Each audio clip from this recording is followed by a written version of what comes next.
Video like जरूर कर लीजिए और ऐसे वीडियो लगातार फ्री में पाने के लिए चैनल को तुरंत सब्सक्राइब कर लीजिए और बेल आइकन को जरूर टैप कर लीजिए ताकि आगे भी सारे वीडियो आपको मिलते रहे। यूट्यूब में फॉलो करते हैं तो प्लीज ये वाला फ्री टेलीग्राम चैनल जरूर ज्वाइन कर लीजिएगा। सारे नोटिफिकेशन सारे अपडेट यहीं पे आते हैं, ध्यान रखिए। Hello everyone, welcome to study for civil services. I am Ichha Mishra और ये हमारी सीरीज पीसीएस प्रीलिम्स 2023 के लिए मोस्ट इंपॉर्टेंट टॉपिक्स की चल रही है। इसमें प्रयास किया गया है कि यूपीएससी और यूपीपीएससी के जो क्वेश्चंस पूछे गए हैं उनको भी अटैच किया जाए। ये बाइलिंगुअल सीरीज चल रही है। हम 56वें वीडियो में पहुंच गए हैं। 60 डेज के आपको वीडियोस मिलेंगे, यानी कि 60th वीडियो तक आपको मिलेगा। आप परेशान मत होइए, जो भी इंपॉर्टेंट चीज़ें हैं वो उसमें कवर करने का प्रयास किया गया है और साथ में ही आप उनको लर्न कर सकें, मैंने ऐसी भी कोशिश की है। एंड आज का टॉपिक देखने से पहले मैं आपको बताना चाहूँगी कि आप हमारे पेड ग्रुप से जुड़ सकते हैं। आप चाहें तो यूपीपीसीएस द्वारा कंडक्ट कराए जा रहे एग्जाम्स जैसे कि पीसीएस, आरओए, आरओ, बीएओ, इन सभी के लिए जो क्रैश कोर्सेज अवेलेबल हैं उनको ज्वाइन कर सकते हैं और अपने सिलेक्शन के चांसेस को बढ़ा सकते हैं। इसके साथ ही एचसीएस, बीपीएससी और यूकेपीएससी के लिए भी कोर्सेज अवेलेबल हैं, उनको ज्वाइन करके भी आप लाभ प्राप्त कर सकते हैं। इनसे संबंधित अधिक जानकारी आपको गिवन नंबर्स पर मिल जाएगी। और अगर आपने अभी तक हमारे फ्री टेलीग्राम चैनल को नहीं ज्वाइन किया है तो इसे जल्द से जल्द ज्वाइन कर लीजिएगा, क्योंकि यहाँ पर चैनल से संबंधित सभी अपडेट्स आपको आसानी से अवेलेबल होगी। तो अब हम जो देख रहे हैं वो हम थोड़ा सा मेडिवल हिस्ट्री के जो डायनेस्टीज आई हैं उनके बारे में हम थोड़ा डिस्कस करेंगे इस वीडियो में, और अगले वीडियो में थोड़ा सा मैं उसमें भी डिस्कस करूँगी।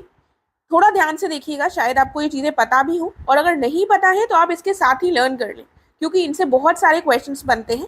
पहले थोड़ा सा मैं ओवरव्यू देना चाहूँगी ताकि आपको थोड़ा सा क्लियर ज़्यादा होंगी चीज़ें। फिर देखिए, आपको पता है कि सबसे पहले किसने अटैक किया था भारत पर? पहले मुस्लिम जो इन्वेजन हुआ था वो किसके द्वारा हुआ था? मोहम्मद कासिम के द्वारा हुआ था।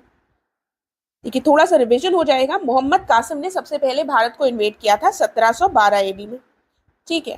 उसके बाद हम देखते हैं साल बीत जाते हैं और फिर आता है महमूद गजनवी। महमूद गजनवी 998 के लगभग आएंगे और ये 1001 ईस्वी से लेकर 1027 तक, इन 27 तक इन्होंने 17 बार भारत में आक्रमण किया है, ठीक है। और इनका उद्देश्य क्या था? भारत आकर भारत को लूटना। फिर हम देखते हैं कौन आते हैं? मोहम्मद घोरी, ठीक है। मोहम्मद घोरी जब आएंगे तो मोहम्मद घोरी लगभग 1175 से 1206 तक कई बार भारत पर आक्रमण करेंगे। ईयर्स इतना ध्यान रखना जरूरी नहीं है, बस एक क्रम आपको पता होगा, वो सही होगा आपके लिए।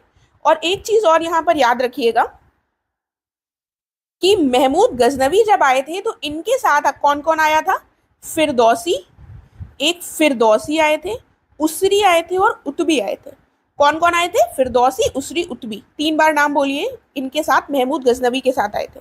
फिर ये मोहम्मद घोरी हो गए, और मोहम्मद घोरी जो थे इन्होंने क्या किया? ये वापस चले गए और रास्ते में इनको एक खोखर ट्राइब थी, जो हम क्वेश्चन भी अभी देखेंगे, उसने इनको हत्या कर दी। लेकिन इन्होंने भारत में क्या किया? इन्होंने सेंट्रल वाला जो भारत का रीजन था वहां पर कुतुबुद्दीन ऐबक को कहा कि तुम इसको देख लो, और जो बंगाल वाला रीजन था उसमें कहा बख्तियार खिलजी। इन 2 लोगों से कहा कि तुम लोग ये क्षेत्र संभाल लो, ठीक है। और जब इनकी हत्या हो गई तो कुतुबुद्दीन ऐबक ने क्या शुरू कर दिया? यहाँ पर उन्होंने कहा कि ये यहाँ पर हम रूल करेंगे, ठीक है। तो यहाँ से शुरू होता है दिल्ली सल्तनत का सफर, जो हम यहाँ पर आज पूरे वीडियो में डिस्कस करने वाले हैं। और दिल्ली सल्तनत के अंतर्गत हम देखेंगे कई सारी डायनेस्टीज एस्टैब्लिश हुई। कई सारे जो डायनेस्टीज हुई उनका सीक्वेंस क्या है वो देख लेते हैं एक बार। उन्हीं डायनेस्टीज को हम डिस्कस करेंगे। सबसे पहले दिल्ली सल्तनत के अंतर्गत आती है स्लेव डायनेस्टी। स्लेव डायनेस्टी, इसको मामलुक डायनेस्टी भी कहते हैं। ये लगभग 1206 से 1290 तक रहेंगे, ठीक है। उसके बाद खिलजी डायनेस्टी आती है, ये 1290 से 1320 तक रहेंगे। उसके बाद आएगी तुगलक वंश, और ये कब से कब तक रहेंगे? 1320 से 14 तक। और सैयद डायनेस्टी आएगी, ये रहेंगे 14 से लेकर 1451 तक। ठीक है, ये ईयर्स में थोड़ा वेरिएशन हो सकता है, लेकिन आपके लिए अच्छी चीज़ ये है कि आपको MCQ में आएगा, तो आपको बस थोड़ा सा आइडिया रखने की ज़रूरत है ताकि आप उसका सही सीक्वेंस टिक कर सकें। तो लोधी डायनेस्टी जो है ये 1451 में आएगी और 1526 तक रहेगी। तो यही वाली जो डायनेस्टीज हैं ये दिल्ली सल्तनत है और इन्हीं को हम इसके अंतर्गत डिस्कस करेंगे। स्लेव डायनेस्टी सबसे पहले देखेंगे, उसके बाद बाकी देखेंगे। चलते हैं वापस अब। तो स्लेव डायनेस्टी यानी कि स्लेव गुलाम, नाम से ही पता चल रहा है ये कुतुबुद्दीन ऐबक किसके गुलाम थे? मोहम्मद घोरी के। ठीक है, तो उसी के नाम से ये स्लेव डायनेस्टी कहलाई। ये लगभग 4 साल ही रह पाए थे, उसके बाद इनकी मृत्यु हो गई थी। जब लेकिन कुतुबुद्दीन ऐबक बने तो इन्होंने अपने आप को सुल्तान घोषित नहीं किया था। इन्होंने क्या कहा? इन्होंने अपने आप को क्या कहा? सिपे सालार का। ठीक है, ये बहुत इंपॉर्टेंट पॉइंट है। इन्होंने अपने आप को सिपे सालार का। और एक चीज और ध्यान रखिएगा, हम हर रूलर से संबंधित कुछ जो इंपॉर्टेंट 5-6 पॉइंट्स हैं जिनसे कई बार क्वेश्चंस पूछे जाते हैं उन्हीं को डिस्कस करेंगे। अदरवाइज अगर हम देखेंगे तो डिटेल में जाने के लिए तो कोई एंड नहीं है और बहुत ज़्यादा डिटेल में भी जा सकते हैं, लेकिन आपका एग्जाम भी पास है और जो बहुत इंपॉर्टेंट पॉइंट्स है वही हम देखेंगे।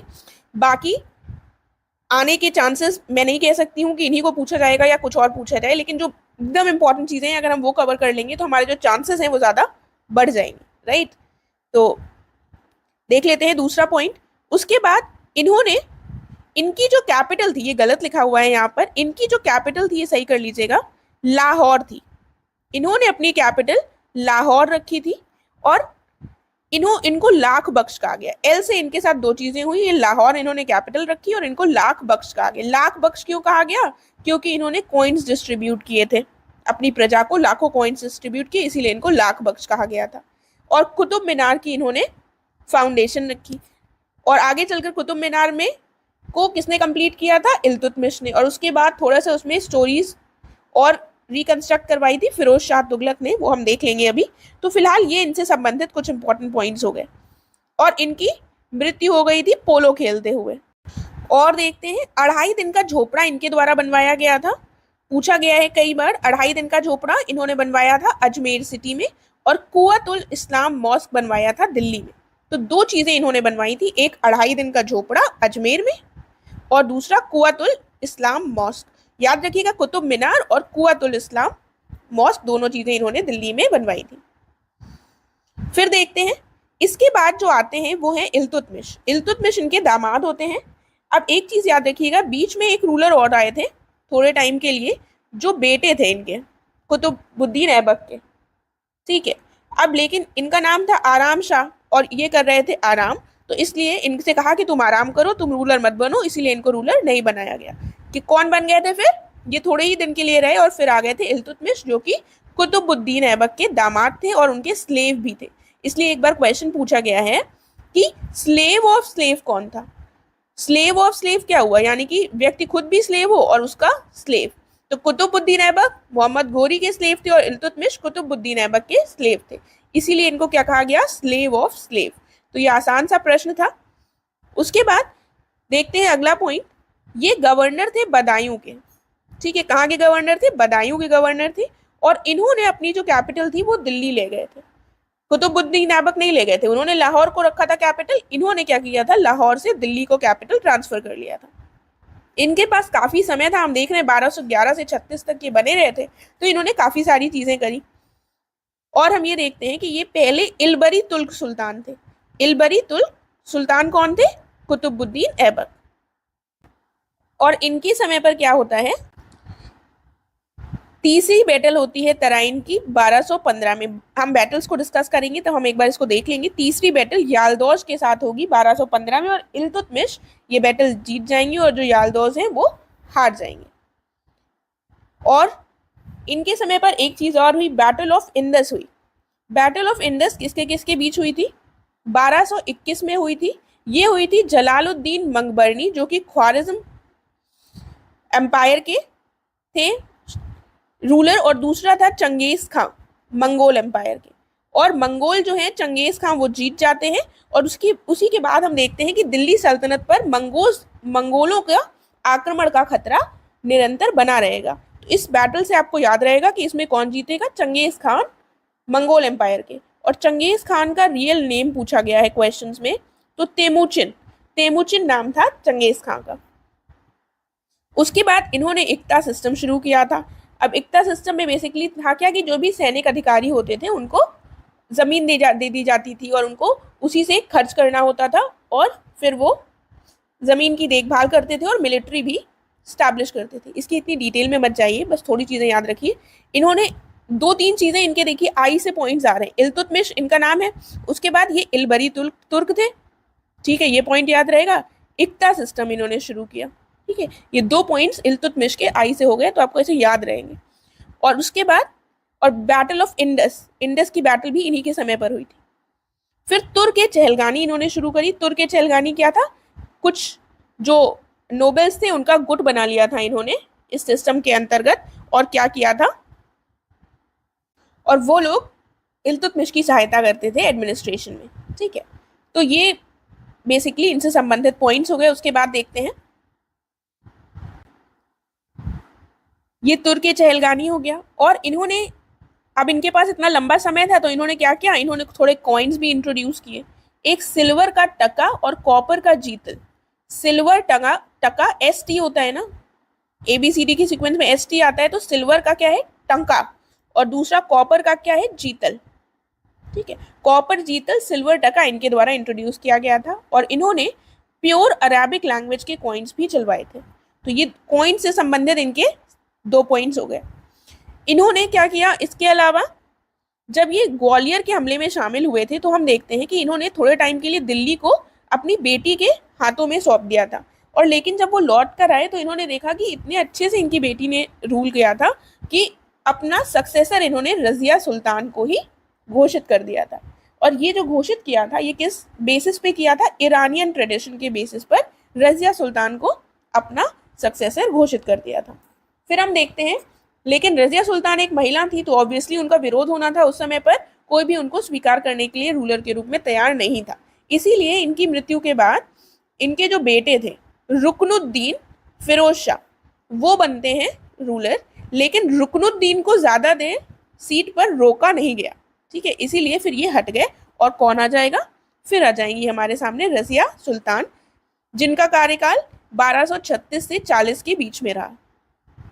इनके समय पर क्या क्या इंपॉर्टेंट चीजें हुई, ये दिल्ली सल्तनत की, सबसे पहले तो दिल्ली सल्तनत की एकमात्र महिला रूलर थी। फिर हम देखते हैं कि निजामुल मुल्क जुनैदी जो उस समय वजीर थे स्टेट के, उन्होंने इसका विरोध किया था कि रजिया सुल्तान को पावर नहीं दी जाएगी और इनको पावर देने से डिक्लाइन कर दिया था। लेकिन कुल मिलाकर ये फाइनली रुकनुद्दीन को हटाकर गद्दी हासिल करने में सफल रही थी। और इन्होंने क्या किया, इन्होंने एक अबिसीनिया का एक स्लेव था मलिक जमालुद्दीन याकूत, इसको आमीर आखूर घोषित किया था। आमीर आखूर का संबंध किससे है, आखूर का संबंध अश्वसेना से है, ठीक है। तो दीवान आखूर एक डिपार्टमेंट होता था, उसी का हेड इसको बना दिया और इनका नाम, उस डिपार्टमेंट के हेड को क्या कहा जाता था, आमीर आखूर। और दीवान आखूर क्या होता था, अश्वसेना से संबंधित डिपार्टमेंट होता था। तो ये पॉइंट याद रखिएगा कि मलिक जमालुद्दीन याकूत कौन थे, आमीर आखूर। थोड़ा 1-2 बार बोलेंगे तो आपको लर्न हो जाएगा। और इन्होंने उस समय की जो प्रथाएं थी उनको, उनसे अलग हटकर इन्होंने क्या किया, काबा और कुलाह को धारण किया, यानी कि इन्होंने पगड़ी पहनी और कुर्ता पहना। काबा और मतलब पगड़ी और कुलाह मतलब कुर्ता पहना, तो ये काफी बड़ी बात थी। और इनकी शादी इन्होंने किससे की थी, अल्तूनिया से, जो गवर्नर कहाँ के थे, भटिंडा के। अल्तूनिया भटिंडा के गवर्नर थे, उनसे इन्होंने शादी की थी। और क्या देखते हैं, एक पॉइंट इनसे संबंधित ये भी है कि इन्होंने लाल कपड़े पहन के, रेड क्लोथ्स पहनकर इन्होंने लोगों से न्याय की भी मांग की थी। तो ये क्वेश्चन भी पूछा गया है, राइट। फिर 1240 में इनकी हत्या कर दी जाती है। और उसके बाद कौन आएंगे, उसके बाद आते हैं बहराम शाह। देखिए इनके बारे में ज़्यादा डिटेल में जाने की ज़रूरत नहीं है, लेकिन एक तरह से बस इनका नाम देख लीजिए, अगर सीक्वेंस में कभी पूछ लिया जाए तो हमें पता होना चाहिए। बहराम शाह, अलाउद्दीन, मसूद शाह, नसीरुद्दीन, महमूद। तो रजिया सुल्तान के बाद जो लोग आए वो बैन रहे, बैन, BAN, ये सीक्वेंस है। लेकिन हम कई बार ऐसा होता है कि बी से शायद आप समझ ना पाए, कुछ और नाम हो तो आप कंफ्यूज हो जाएं, इसीलिए पूरा नाम भी देख लीजिएगा, बहराम शाह, अलाउद्दीन मसूद शाह और नासिरुद्दीन महमूद, ठीक है। फिर देखते हैं इनके बाद जो रूलर आएंगे वो कौन होंगे, वो होंगे बलबन, जो काफी इंपॉर्टेंट और महत्वपूर्ण रूलर हैं।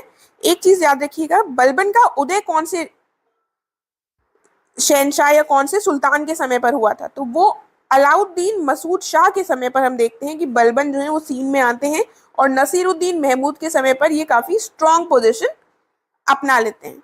और इनके बाद क्या करते हैं, नसीरुद्दीन महमूद के बाद खुद ही रूलर बन जाते हैं बलबन। तो इनका कार्यकाल क्या था, 1266 से 87 के बीच में ये रहे।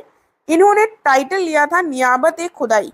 नियाबत ए खुदाई का मतलब क्या होता है, रिप्रेजेंटेटिव ऑफ गॉड, भगवान का रिप्रेजेंटेटिव इन्होंने अपने आप को बताया। बेसिकली इनका पर्पस क्या था, इन्होंने कोशिश करी कि जो मेरी पोजीशन है वो स्ट्रांग हो सके, और जो भी अनियंत्रित व्यवस्था चल रही थी, रूलर्स वीक थे, तो उन सबको एकदम इन्होंने सोचा कि टाइट कर दिया जाए और कोई भी इनके खिलाफ विद्रोह ना कर सके। इसीलिए इन्होंने अपने आप को भगवान का रिप्रेजेंटेटिव बताया, ताकि कोई भी नोबेल या कोई भी इंसान उठकर इनके खिलाफ आवाज ना उठा सके। ठीक है, इसी यही रीजन था इनका अपने आप को ये बताने का। और एक चीज और थी, इन्होंने जो चहलगानी प्रथा शुरू की गई थी इल्तुतमिश के द्वारा, तुर्क चहलगानी, उसको इन्होंने समाप्त कर दिया, क्योंकि ये खुद तुर्क चहलगानी के पार्ट रहे थे, और इनको पता था कि तुर्क चहलगानी में जो नोबेल्स होते हैं वो काफी स्ट्रांग हो जाते हैं, और जब कोई स्ट्रांग हो जाएगा तो वो जो सुल्तान है उसकी पोजीशन के लिए खतरा उत्पन्न कर सकता है। इसीलिए इन्होंने उस पोजीशन को समाप्त कर दिया। और इन्होंने स्टैब्लिश किया दीवान अर्ज। दीवान अर्ज, अर्ज का संबंध किससे है, दीवान अर्ज मिलिट्री डिपार्टमेंट था। ठीक है, और इमादुल मुल्क को इन्होंने पहला दीवान अर्ज का हेड जो है चीफ अपॉइंट किया था। उसके बाद हम देखते हैं इन्होंने क्या किया, बलबन ने ब्लड एंड आयरन की पॉलिसी को फॉलो किया। बी से बलबन और बी से ब्लड आयरन पॉलिसी, ये भी याद रख सकते हैं, काफी कठोर थे नीतियों में, तो इन्होंने ऐसी पॉलिसी लेकर आए ताकि सब पर कंट्रोल रख सके। और इनके समय पर ही पर्शियन फेस्टिवल जो नवरोज था उसको सेलिब्रेट करना शुरू किया गया था, पर्शियन फेस्टिवल नवरोज। साथ में इन्होंने सिजदा और पायबोस की जो प्रथा थी उसको भी स्टार्ट किया था, सिजदा और पायबोस की प्रथा। ये प्रथाएं कौन सी होती हैं, जिसमें सर झुकाकर और चीज़ों को फॉलो कर कर उन जो राजा होते थे उनकी एक तरह से उनके आगे सर झुकाना या उनके चारों ओर घूमना, इस टाइप से प्रथाएं होती थी, सिजदा और पायबोस। तो इसको भी आप याद रख सकते हैं कि वो इतना ज़्यादा कंट्रोल करना चाहते थे कि अपने आगे लोगों को ये सारी प्रथाएं इन्होंने करने के लिए मजबूर किया। और इन्होंने क्या किया, एक तो इन्होंने अपने आप को नियाबत खुदाई बता दिया कि हम ही रिप्रेजेंटेटिव हैं गॉड के, इसीलिए हम बहुत पावरफुल हैं, हमको कोई हटा नहीं सकता। उसके बाद इन्होंने एक चीज़ और बोली कि ये जो है ये किसके कुल के हैं, एक एंशियंट वॉरियर थे अफरासियाब। ठीक है, इन्होंने बताया कि हम उन्हीं के कुल के हैं और इसीलिए हम बहुत ही नोबेल हैं। ठीक है, यानी कि हम प्राचीन योद्धा अफरासियाब के ही वंशज हैं, इसीलिए काफी उच्च कुल के हैं हम। अपने आप को इन्होंने एक तरह से पोजीशन को स्ट्रॉन्ग करने के लिए ये सारी चीजें करी। और ये पहले दिल्ली के सुल्तान थे जिन्होंने अपनी वसीयत को डिक्लेयर किया था। और इनकी जो वसीयत थी इसको कंपाइल किसके द्वारा किया गया था, बर्नी के द्वारा, जियाउद्दीन बर्नी के द्वारा इसको संकलित किया गया था। राइट, तो याद रखिएगा सबसे पहले कौन थे वसीयत अपनी डिक्लेयर करने वाले, बलबन। और इन्होंने क्या किया, अब इक्ता सिस्टम तो चल रहा था, तो इक्ता में कई सारे इक्तेदार थे, तो इन्होंने एक ख्वाजा पोस्ट ला दी। ख्वाजा पोस्ट, ये जो इक्तेदार थे कई सारे, इनके ऊपर जैसे ये इक्तेदारों का गुट है तो इनके ऊपर एक ख्वाजा हो गया, तो वो इन लोगों की देख रेख कर रहा है कि ये लोग ऐसा तो नहीं, ये लोग कुछ गड़बड़ कर रहे हैं या ये लोग कुछ स्ट्रांग हुए जा रहे हैं, इसीलिए इन्होंने ये ख्वाजा पोस्ट लेकर आए थे। कुल मिलाकर इनके पॉइंट्स को अगर आप इंटर करेंगे, एक स्टोरी की तरह समझने का प्रयास करेंगे कि अपनी पोजीशन स्ट्रांग करने के लिए ही ये सारे स्टेप्स इन्होंने उठाए। ठीक है, और इन्होंने तुर्क चहलगानी अबॉलिश कर दी, जो मैंने आपको ऑलरेडी बता दिया है। और इनके बाद कौन आते हैं, इनके बाद आते हैं कैकुबाद। कैकुबाद के बाद आते हैं कैमूर, कैयुमार या फिर कैमूर आते हैं। और कैमूर जो है इनका मर्डर हो जाता है, कौन कर देता है, जलालुद्दीन फिरोज खिलजी। और उसके बाद जब इनका मर्डर हो जाता है तो कौन सी डायनेस्टी शुरू होगी, खिलजी डायनेस्टी। तो सक्सेसर याद रखिएगा, बलबन के बाद कौन आया, कैकुबाद। बलबन के बाद कौन आया, कैकुबाद। और इनके बाद कौन आया, कैमूर। उसके बाद हम देखते हैं खिलजी डायनेस्टी शुरू हो जाएगी। खिलजी डायनेस्टी सबसे पहले कौन आएंगे इसमें, जलालुद्दीन खिलजी, 1290 से 96 के बीच में रहेंगे।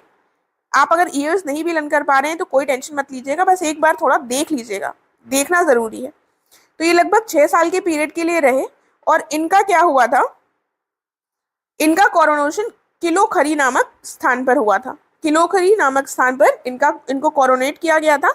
और इन्होंने एक जो इम्पोर्टेंट रिवोल्ट किया था वो था मलिक छज्जू का रिवोल्ट। इनके सामने इन्होंने सप्रेस किया था। मलिक छज्जू कहाँ के थे? कड़ा के। कड़ा के मलिक छज्जू के विद्रोह को इन्होंने दबाया था और इन्होंने अलाउद्दीन खिलजी को गवर्नर कहाँ का बना दिया था? कड़ा का। तो कड़ा के गवर्नर थे, देखिए याद करने की कोशिश करिए, इल्तुतमिश कहाँ के गवर्नर थे? बदायूं के। अलाउद्दीन कहाँ के थे? कड़ा के। अलाउद्दीन काफी कड़े स्वभाव का आदमी था, इसलिए उसको कड़ा का गवर्नर बनाया गया था। ये उनके चाचा थे, ठीक है, जलालुद्दीन खिलजी के द्वारा।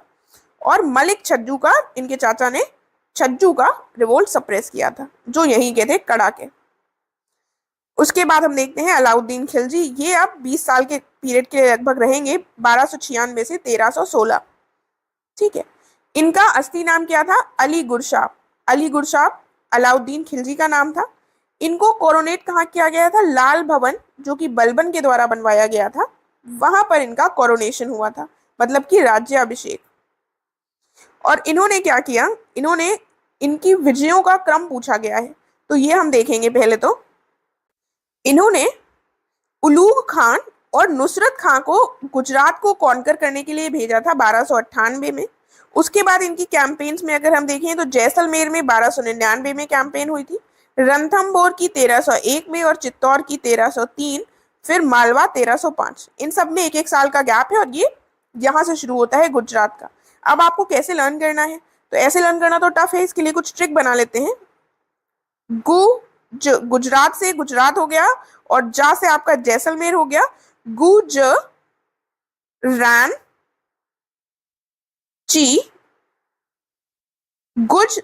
चीता मालवा, ठीक है, या फिर गुजरैन चीता मालवा। इस तरह से 2-3 बार अगर आप बोल रहेंगे गुजरैन चीता मालवा, गुजरैन चीता मालवा, तो ये इनका सीक्वेंस हो जाएगा, गुजरान चीता मालवा। तो ये गुजरात, जैसलमेर, रणथंभौर, चित्तौड़ और मालवा, ये इनकी विजयों का क्रम है, जो क्वेश्चन पूछा गया है आपको, जो सीक्वेंस में लगाना होता है।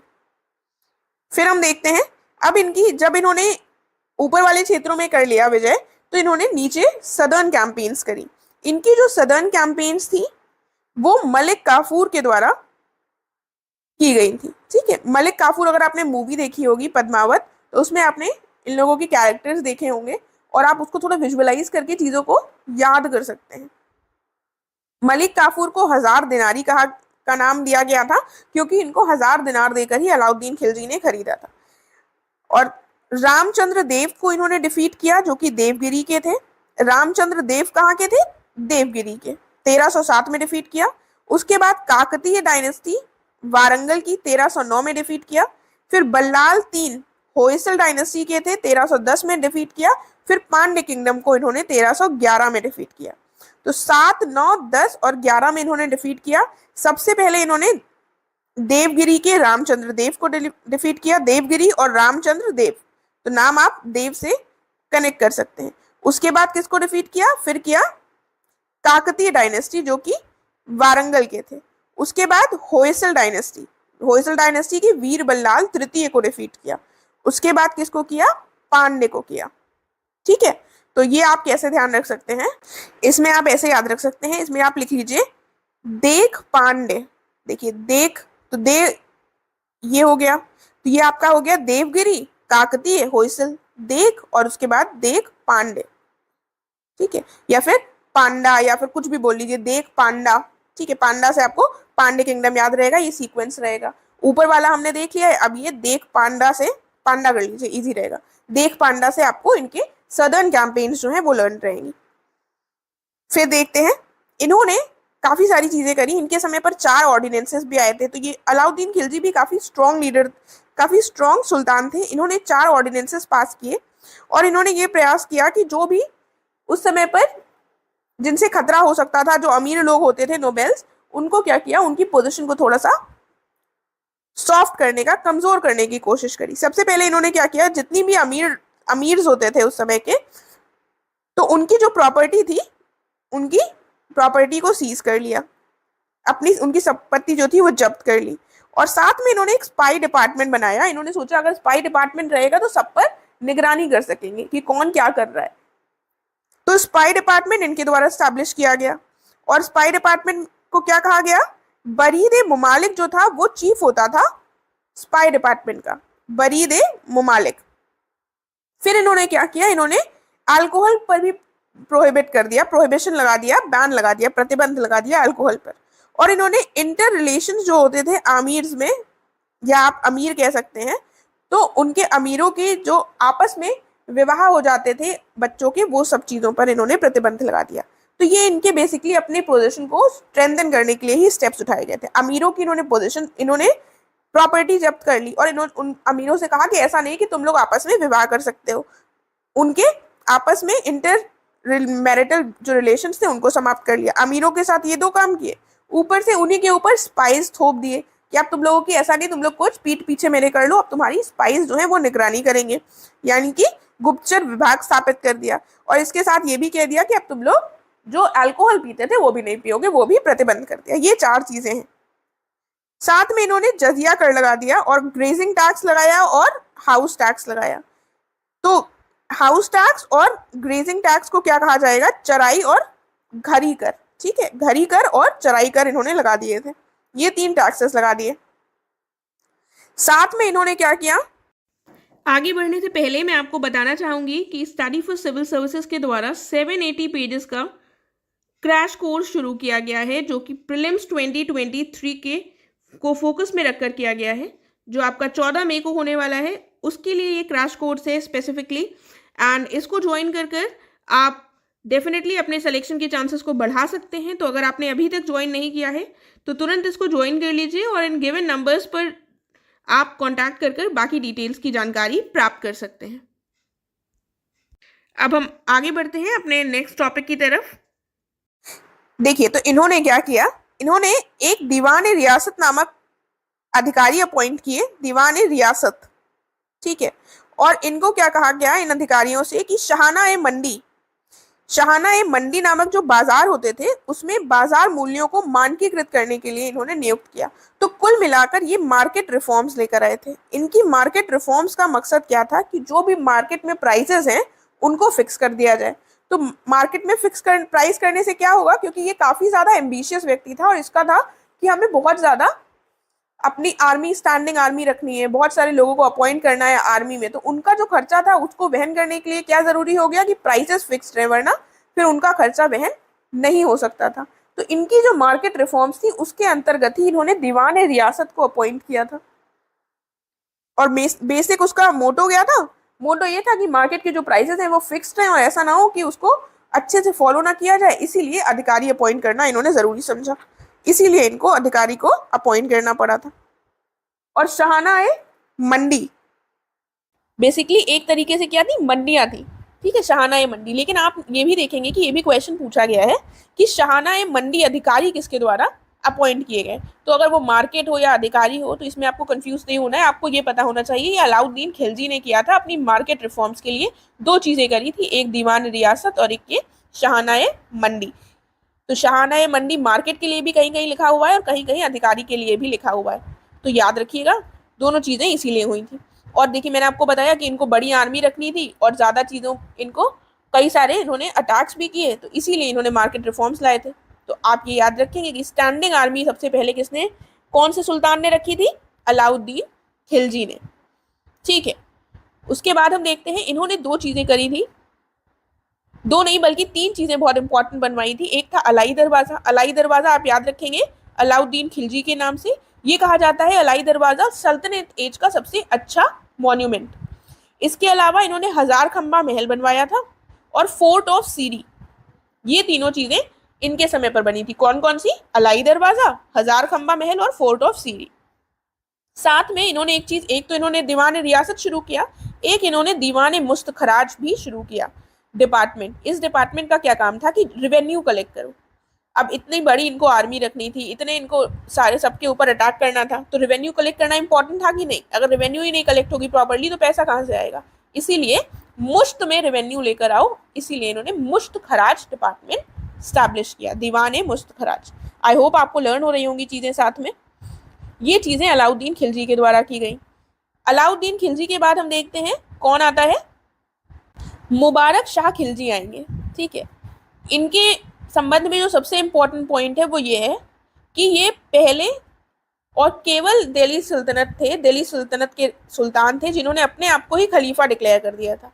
अदरवाइज अभी तक क्या हो रहा था, इल्तुतमिश के टाइम से ये लोग खलीफा का एक तरीके से खलीफा के अंतर्गत नहीं थे, लेकिन खलीफा से कोई ना कोई प्रमाणीकरण टाइप का या कोई ना कोई ऐसा टाइप का, जिसको क्या कहा गया था बेसिकली, इन्वेस्टिचर ले लेते थे। इन्वेस्टिचर का मतलब क्या हुआ कि एक तरह से फॉर्मली रिकॉग्नाइज कर देते थे जो खलीफा थे। ऐसा नहीं था कि इल्तुतमिश और उसके बाद वाले सुल्तान उनके अंतर्गत थे, लेकिन खलीफा, हम इल्तुतमिश के टाइम पर देखते हैं कि उन्होंने खलीफा से इन्वेस्टिचर लिया था, यानी कि खलीफा ने इल्तुतमिश की पोजीशन को ऑफिशियली रिकॉग्नाइज किया था। ऐसा नहीं था कि वो खलीफा के अंतर्गत थे, बस एक ऑफिशियल रिकॉग्निशन दिया था उन्होंने। बस एक तरीके से मुस्लिम वर्ल्ड के वो जो नेता बने थे, सुल्तान बने थे, इसलिए खलीफा से रिकॉग्निशन ले लिया था। लेकिन मुबारक शाह खिलजी ने क्या किया, इन्होंने अपने आप को ही खलीफा घोषित कर लिया था। ये बहुत इंपॉर्टेंट पॉइंट है। तो ये इनको इतनी ज़्यादा मुबारक दे दी गई थी, इतना ज़्यादा ये खुश हो गए थे कि इन्होंने अपने आप को ही खलीफा घोषित कर लिया। इस तरीके से आप याद रख पाएंगे कि कौन सा सुल्तान था जिसने अपने आप को खलीफा घोषित किया था। और इन्होंने देवगिरी को कुतुबाबाद कहा था। क्या कहा था? कुतुबाबाद। उसके बाद अंत में आते हैं खुसरव शाह, और ये जो है हमारा खिलजी सल्तनत, खिलजी डायनेस्टी खत्म होता है यहाँ पर रूल। और इसके बाद कौन आ जाएंगे? खुसरव शाह की हत्या कर दी गई थी गियाजुद्दीन तुगलक के द्वारा, और फिर हमारा शुरू होगा तुगलक डायनेस्टी का रूल। ठीक है, तो तुगलक डायनेस्टी वाला हम नेक्स्ट वीडियो में करेंगे। बाकी जो बची हुई है तुगलक डायनेस्टी, सैयद और लोदी, आई होप इतना आपको साथ में लर्न हो गया होगा। क्वेश्चंस देख लेते हैं हम कुछ। कहा है विच slave of Mohammad Ghori conquered Bengal and Bihar. Starting में ही जब मैंने आपको बताया था तो मैंने बताया था मोहम्मद घोरी ने दो लोगों को छोड़ा था। एक तो थे कुतुबुद्दीन ऐबक, दूसरे कौन थे? बख्तियार खिलजी। कुतुबुद्दीन ऐबक को सेंट्रल इंडिया वाला पार्ट दे दिया था और बख्तियार खिलजी को बी से बख्तियार और बी से बंगाल और बिहार वाला पार्ट दे दिया था। तो आंसर क्या हो जाएगा? ऑप्शन सी करेक्ट हो जाएगा। फिर हम देखते हैं, पूछा गया है फाउंडर कौन था स्लेव डायनेस्टी का। जो भी पहले रूलर्स हमने देखे हैं, हर डायनेस्टी के हम देख रहे हैं, वही उसके फाउंडर हैं। तो स्लेव डायनेस्टी के पहले रूलर कौन थे? कुतुबुद्दीन ऐबक, तो कुतुबुद्दीन उसके फाउंडर हो गए। ऑप्शन डी हो गया। आगे आता है, हमें बताना है इनमें से किसने कुतुब मीनार को बनाने में कंट्रीब्यूट नहीं किया है, योगदान नहीं दिया है। तो कुतुबुद्दीन ऐबक ने शुरू किया था कुतुब मीनार को बनवाना, कंप्लीट इनके दामाद इल्तुतमिश ने किया था। उसके बाद हम देखते हैं फिरोज शाह तुगलक का भी उसमें कुछ रोल था, क्योंकि उन्होंने स्टोरीज जो कुतुब मीनार की है उसको रिकंस्ट्रक्ट करवाया था। तो ये तीन लोग तो हो गए। जिनका रोल नहीं था वो थे गियाजुद्दीन तुगलक। ऑप्शन यहाँ पर सी हो जाएगा। फिर क्या दिया हुआ है, हमको बताना है who among the following established Delhi as the capital of sultanate. देखिए ये क्वेश्चंस कई बार पूछे गए हैं और इतने डिफिकल्ट इसमें कुछ भी नहीं है। अगर आपने पूरा वीडियो देखा होगा तो आप इनको आसानी से कर लेंगे। किसने स्टैब्लिश किया था? आपको पता है कौन था वो? इल्तुतमिश थे। ऑप्शन बी करेक्ट हो जाएगा। उसके बाद क्या दिया हुआ है, who of the following was the first woman ruler of medieval India. देखिए अब आपको ये थोड़ा कंफ्यूजिंग लग सकता है कि रजिया सुल्तान, चांद बीबी, दुर्गावती, नूरजहां कौन थी। तो याद रखिएगा रजिया सुल्तान थी वो। ठीक है, first women ruler of medieval India Razia Sultan होंगी। ऑप्शन ए करेक्ट होगा। फिर क्या दिया हुआ है, during whose reign Mongol invader Genghis Khan came through north west frontier of India.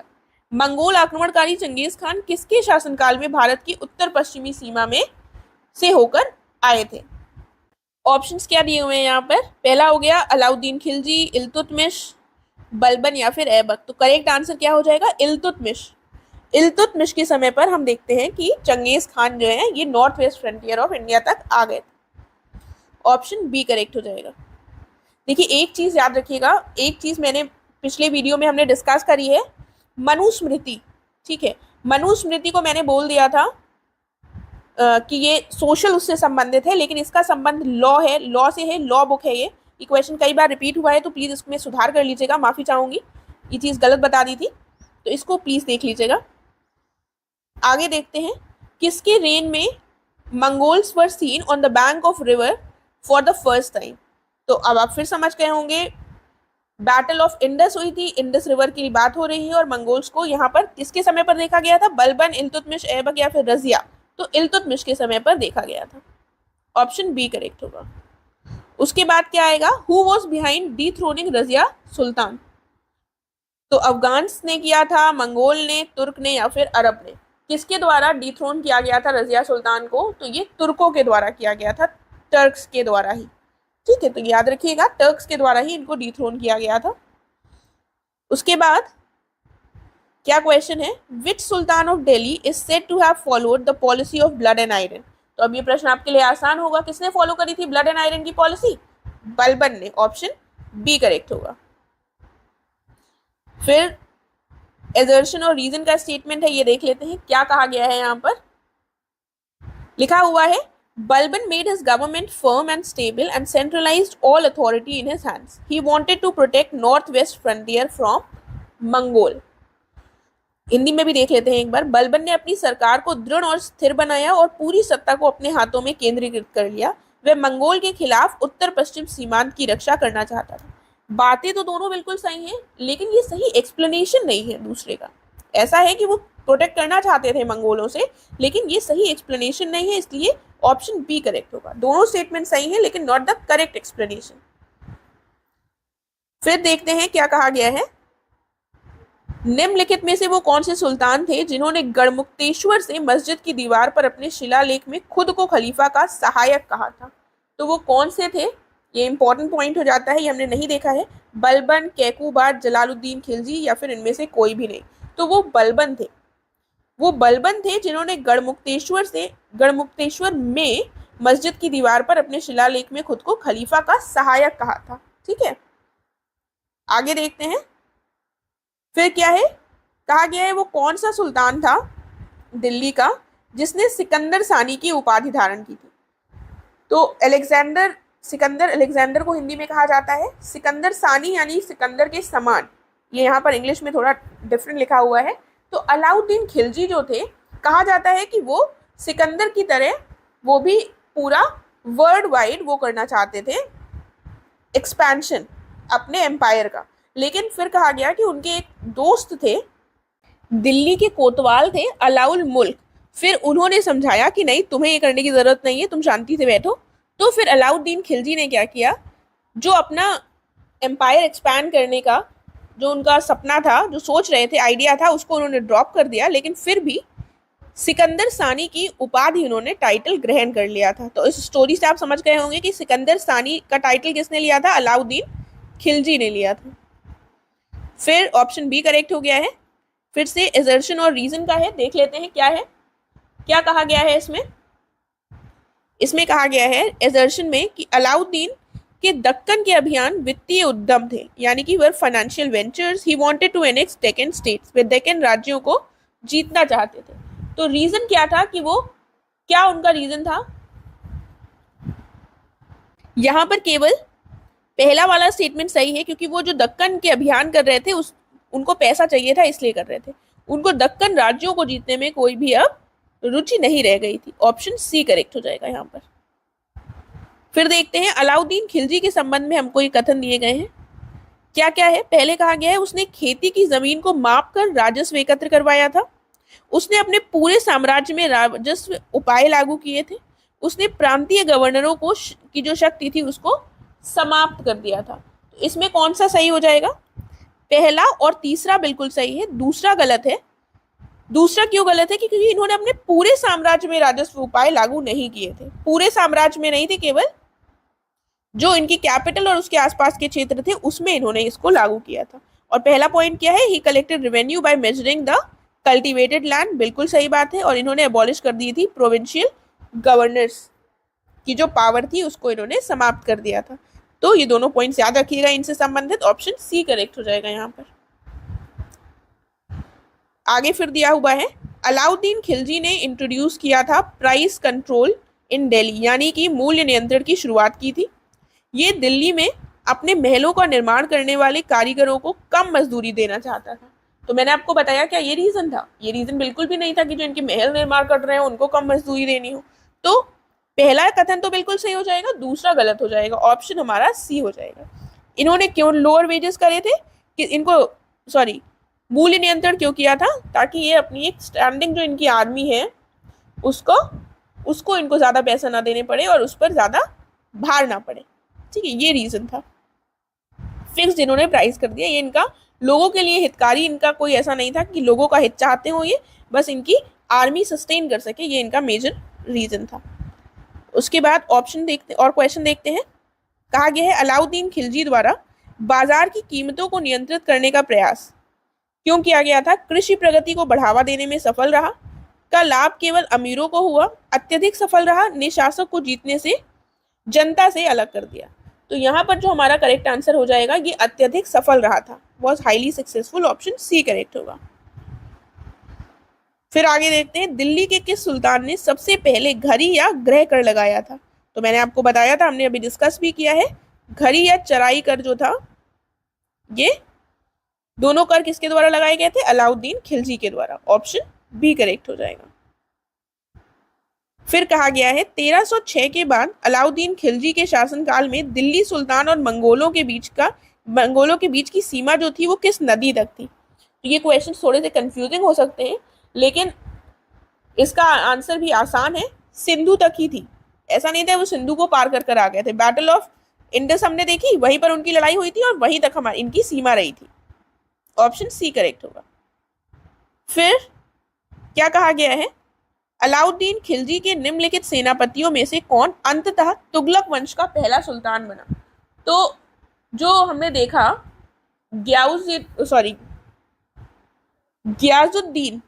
Ghiyasuddin Tughlaq जो थे, उनका असली नाम था, पहली बात तो गाजी मलिक, वो इन्हीं के क्या थे? इनके जनरल थे, और इन्होंने ही फिर जो लास्ट खिलजी रूलर थे उनकी हत्या कर दी थी खुसरो खां की, गियाजुद्दीन तुगलक ने, और वही बन गए थे फिर तुगलक वंश के संस्थापक, और वो कौन होंगे? गाजी मलिक। उसके बाद ये हमारा एक करंट अफेयर का टॉपिक है, जल्दी से ये देख लेते हैं, फिर बाकी की जो डायनेस्टीज हैं वो हम अगले वीडियो में करेंगे। ये 13th IBA महिला बॉक्सिंग चैंपियनशिप जो 2023 में हुई है, इससे संबंधित कुछ पॉइंट्स हैं। महिला बॉक्सिंग चैंपियनशिप 13वीं हुई है। सबसे पहले 2023 में कौन सी महिला बॉक्सिंग चैंपियनशिप हुई है? 13वीं। ये भी बहुत बार पूछ लिया जाता है। नई दिल्ली में आयोजित हुई, इसकी ब्रांड एम्बेसडर कौन थी? MC मैरी कॉम और फरहान अख्तर इसके ब्रांड एम्बेसडर्स रहे हैं। और 2006 के बाद ये दूसरी बार था जब भारत ने इसमें कुछ उपलब्धि हासिल की है, इसीलिए हमारे लिए और इम्पोर्टेंट हो जाता है कि 2006 के बाद से अब ऐसा मौका आया है। और इसमें क्या किया है? 4 महिला बॉक्सर्स जो है, मुक्केबाज, इन्होंने विभिन्न श्रेणियों में स्वर्ण पदक हासिल किए। तो इन चारों महिलाओं के नाम हमें पता होने चाहिए, क्या क्या है। सबसे पहले तो लवलीना बोरगोहेन, उसके बाद नीतू घंघास, निखत जरीन और स्वीटी बोरा या फिर स्वीटी बोरा। ठीक है, तो लवलीना और स्वीटी दोनों नाम याद रखिएगा, लवलीना स्वीटी और नीतू निखत, लवलीना स्वीटी। ठीक है, लवलीना बोरगोहेन जो है ये मिडिल वेट में जीती हैं, नीतू घंघास न्यूनतम वजन वाले में जीती हैं, मिनिमम वेट में, और Nikhat Zareen light fly weight में जीती हैं, और Sweety Bora light heavy weight में जीती हैं। तो मेरे हिसाब से तो नाम इंपॉर्टेंट है ज़्यादा लर्न करने, बाकी पूछने को ये कुछ भी पूछ सकते हैं, इसलिए इनको भी एक बार देख लीजिएगा। और जो निखत जरीन है, ये मैरी कॉम के बाद विश्व मुक्केबाजी चैंपियनशिप में 1 से अधिक स्वर्ण पदक जीतने वाली दूसरी भारतीय महिला बनी है निखत जरीन। ठीक है, मैरी कॉम ने 6 गोल्ड जीते हैं प्लस 2 और जीते हैं, टोटल 8 पदक जीते हैं, और निखत जरीन इसके बाद दूसरी महिला बनी है जिन्होंने 1 से ज़्यादा पदक जीते हैं। तो ये दोनों नाम, ये पॉइंट भी याद रखिएगा। एंड इसमें जो शीर्ष कंट्रीज रही हैं वो देख लेते हैं। तो इंडिया ने 4 स्वर्ण जीते हैं, इसलिए इंडिया टॉप पर है। फिर आ जाएगा चाइना और उसके बाद रशिया। ठीक है, तो इंडिया, चाइना और रशिया। इंडिया ने 4 गोल्ड जीते हैं, चाइना ने 3 गोल्ड जीते हैं, 1 रजत यानी कि सिल्वर और 3 ब्रॉन्ज। फिर रशिया ने 1 गोल्ड, 1 सिल्वर और 1 ब्रॉन्ज जीता है। तो ICR, ठीक है, ICR ये रहा है हमारा कंट्रीज का क्रम। किसमें ICR रहा है? IBA वाली जो टूर्नामेंट हुआ है विमेंस का, IBA टूर्नामेंट में क्रम क्या रहा है? ICR रहा है कंट्रीज का। 4 महिलाओं ने भारत की गोल्ड जीता है। तो आई होप आपको लर्न भी हो गया होगा। अब हम नेक्स्ट वीडियो में मिलेंगे। Thank you so much.